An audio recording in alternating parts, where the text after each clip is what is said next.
इंसान को इंसान बनाने के लिए मजहब की सबसे ज्यादा जरूरत है, वरना इंसान इंसान का बच्चा नहीं बन सकता। हाँ, गड़बड़ पता है क्या करेगा इंसान? इंसान बड़ा होशियार है। वो करता ये है कि जब उसने मजहब से बगावत की है तो तहजीब से दूर होना शुरू हो गया। मैंने तो बताया ना कि जितना जितना आप माजी में जाएंगे पैगंबरों के करीब होंगे, इंसानों में तहजीब ज्यादा।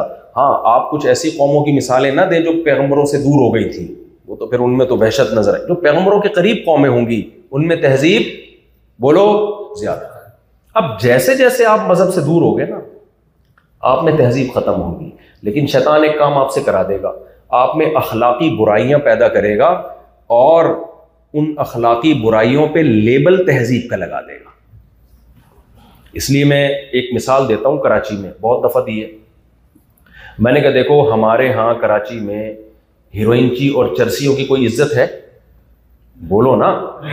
आपकी बेटी के लिए रिश्ता लेके आया एक साहब, आप क्या करते हैं? जी मैं चरस पीता हूं। भगा दोगे ना फौरन? भाई तो क्या इंसान का बच्चा है यार, क्योंकि चरस पीना मुहज्जब लोगों का काम बोलो नहीं। अब जब मजहब से रिश्ता दूर हुआ ना, तो लोगों में नशा कम हो रहा है या ज्यादा हो रहा है?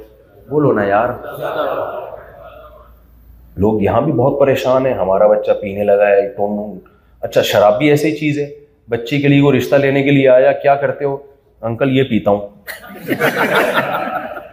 अब कम से कम पाकिस्तान में तो कोई मेरा ख्याल नहीं देगा, बोला भाई निकल यहां से। अब शराब बढ़ गई, जिना।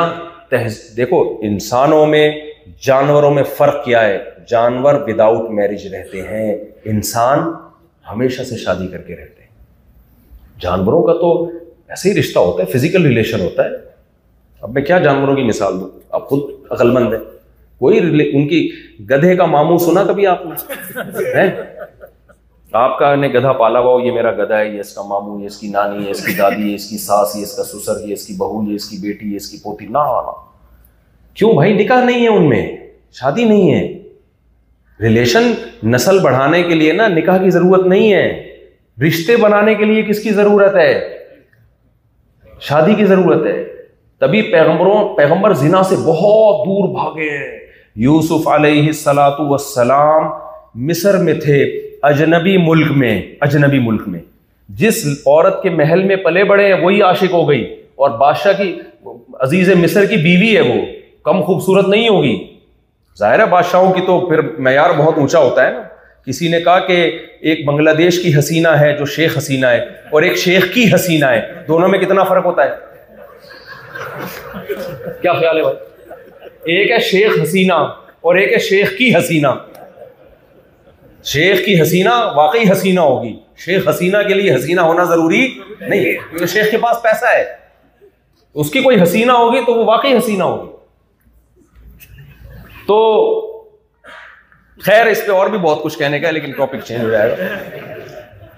तो आप सोचो, अजीजे मिस्र की बीवी कितनी खूबसूरत होगी, और बंद कमरे में यूसुफ अलैहिस्सलाम जवान। अंबिया में जिस्मानी ताकत बहुत ज्यादा होती है, मर्दाना ताकत बहुत ज्यादा होती है। एक खूबसूरत औरत कमरा बंद करके उनको दावत जिना दे रही है, कोई पूछने वाला नहीं है। खतरा यह है कि अगर इसकी मुराद पूरी नहीं की तो इल्जाम मेरे ऊपर आ जाएगा। कितना मजबूर हो सकता है ना इंसान के मेरे ऊपर उंगली, और औरत जब इल्जाम लगा दे तो लोग मान लेते हैं उसको कि भाई कंवारा भी है, अपने मुल्क से भी दूर है, और जवान भी है, खूबसूरत भी है, और एक खूबसूरत औरत दावत दे रही है, तो लोग किसको इल्जाम लगाएंगे? हुआ भी ऐसे कि यूसुफ अलैहिस्सलाम को जेल में डाल दिया। किस कदर कोशिश की है उसने यूसुफ अलैहिस्सलाम को वरगलाने की, भड़काने की, भागी है उनके पीछे। और कुरान क्या कह रहा है? यूसुफ अलैहिस्सलाम नामर्द नहीं थे, वलक़द हम्मत बिही व हम्म बिहा।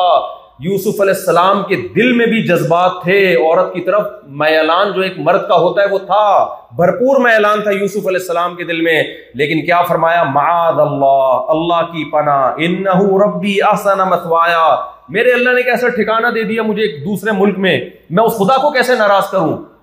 मजहब की मोटिवेशन के बगैर जिना से बचना मुमकिन बोलो नहीं है। खुदा के हुक्म पे कुर्बानी देगा इंसान, किसी लॉ पे ऐसी कुर्बानी नहीं दे सकता। तभी तो नहीं दी है, तभी तो पूरी दुनिया में ज़िना फैल गया। उसकी क्या तबाही और बर्बादी, इंसानियत कैसी तबाह हुई है उस ज़िना से। आप देखो, बच्चे बगैर बाप के, हमारे यहां कोई यतीम हो जाए सारी दुनिया ज़कातें देती है उसको, और जिस कौम में ज़िना है वहां बच्चा बगैर बाप के पैदा हो रहा है। क्या हाल कर दिया उन बच्चों का। किस कदर मौका मिला यूसुफ अलैहिस्सलाम। फिर उसने जो जुलेखा और उसकी औरतों ने क्या धमकी दी है कि अगर तूने हमारी बात ना मानी हम इल्जाम तुम पे लगा के जेल में भेज देंगे। यूसुफ अलैहिस्सलाम ने क्या फरमाया, रब्बि सिजनु अहब्बु इलैया मिम्मा यदऊननी इलैहि। ए अल्लाह, जिस बदकारी की तरफ ये औरतें मुझे दावत दे रही है ना, जो गधे घोड़ों और जानवरों का काम है, उससे मुझे जेल की जिंदगी ज्यादा महबूब है। अगर खुदाई हुक्म ना होना इंसान के सामने, देखो खुदा एक ऐसी जात है जिसके ऑर्डर के सामने लॉजिक इंसान नहीं बयान कर सकता। आज जितने भी लोग जिना करते हैं लॉजिक बनाते हैं कि यार एक्चुअली हम परेशान हैं, सेहत को नुकसान, डॉक्टर ने कहा डिप्रेशन होगी, वो सारी दुनिया कर रही है, हमने कर लिया तो क्या वक्त पे शादी भी कर लेंगे। लेकिन जब खुदाई ऑर्डर आ जाता है तो आपके पास ऑप्शन खत्म। तो खुदा को मानना इसलिए जरूरी है कि नहीं मानोगे तो जिना में पड़ोगे, नस्लें बर्बाद होंगी आपकी। और जिना के चस्के थोड़े दिनों के हैं, उसके बाद जैसे जैसे उम्र ढलकती है बेसुकूनी के कांटे दिल में चुभना शुरू। खानदान उन्हीं लोगों का आबाद होता है जो निकाह को प्रोमोट करते हैं, उनको बुढ़ापे में बच्चों से सुकून मिलता है। जो निकाह को फोकस नहीं करते, बच्चों को भी पता चलता है मेरा बाप जिना करता है या मेरी मां जिना करती है, वो बच्चे भी जिना की तरफ जाते हैं। आपकी गिरफ्त आपकी औलाद पे खत्म हो जाती है गिरफ्त। बुढ़ापा बहुत खतरनाक गुजरेगा तुम्हारा। तो यूसुफ अलैहिस्सलाम ने जेल की जिंदगी को तरजीह दी है किस पर? बदकारी पर। हालांकि उनको तो जरूरत थी भाई, बहुत शदीद जरूरत। हो सकता है कोई डॉक्टर बैठा हुआ होता वहां पे, नफ्सियाती डॉक्टर लोगों को बाज दफा उल्टे कामों पे लगा देते हैं। डिप्रेशन से बचने के लिए ये करें, वो भाई ये नशे की तरह है। आपने डिप्रेशन से बचने के लिए चर्स पिला दी, वो क्या हो गया फिर? चरसी। तो अब दुनिया ने क्या किया मेरे भाई? दुनिया ने जब मजहब से रिश्ता तोड़ा है तो आहिस्ता आहिस्ता अखलाकी बुराइयां आना शुरू, फैमिली सिस्टम खत्म, बर्बाद। बहुत से जानवर भी जोड़े बना के रहते हैं, जानवर भी, कबूतरों को हमने देखा है भाई, जोड़े बना के रहते हैं, मिलजुल के बच्चों को पालते हैं। अल्लाह ने जानवरों में भी मिसालें रखी हैं कि जानवरों में भी दो किस्में हैं। लेकिन इंसान ऐसा आजाद होता चला जा रहा है कि उसने जिना सोसाइटी में इतना आम कर दिया, और फिर जुर्म ये किया, हमारी सोसाइटी में शराब भी आ गई, हमारी सोसाइटी में जिना भी आ गया, माँ बाप को सताना भी आ गया। हर एक से अच्छे तरीके से मिल रहे हैं। बाप और माँ जिनका हक सबसे ज्यादा, जो आपकी पैदाइश का जरिया बने, जिसने तकलीफ उठा के आपको जना, उनसे सही तरह से बात करने की। अभी मैं बिजनेस क्लास में आया हूं, जो एयर होस्टेस अखलाक से पेश आई है ना, वैसे इकोनॉमी के अखलाक तो मैंने देखे ही थे, बिजनेस के तो भाई बिजनेस वाले अखलाक हैं। ऐसे अखलाक यार, बार बार चाय कॉफी, थोड़ी तमीज से यार। वो तो घरेलू भी, घर में भी ऐसा माहौल नहीं होता। आदमी कहता है, मैं बार बार सोच रहा हूं यार, ये इनको किसने इतना समझाया है भाई, इस अखलाक के पीछे क्या है? वैसे अल्लाह ये वाले अखलाक चाहते हैं, बेटी मां के साथ ही अखलाक रखे। लोग कहते हैं हमसे नहीं होता भाई, वो एरोसिस से कैसे हो गया? आप समझ रहे हो भाई, इतनी देर का सफर था, वो तो सारा दिन उसका काम ही यही है। अभी जब कतर एयरलाइन में आए ना, वापस जाएंगे तो वो फिर वापस इसी तरह ही बिहेवियर होगा उसका पैसेंजर के साथ। 20 साल जॉब करती है, 30 साल जॉब करती है, 25 साल जॉब करती है, एक दफा भी उसे किसी मुसाफिर के साथ बदतमीजी की इजाजत नहीं है। एक दफा उसकी आवाज ऊंची हुई ना, उसके नंबर गिर जाएंगे। एक दफा भी कभी आपने किसी होस्टेस को बदतमीजी करते भी नहीं देखा होगा, कभी भी नहीं देखा होगा। लेकिन आपने 20 औलादों को, बेटों को बाप के साथ, बेटियों को मां के साथ बदतमीजी करते हुए देखा होगा। क्यों? इनकी जिंदगी गॉडलेस, खुदा नहीं है इनकी जिंदगी में।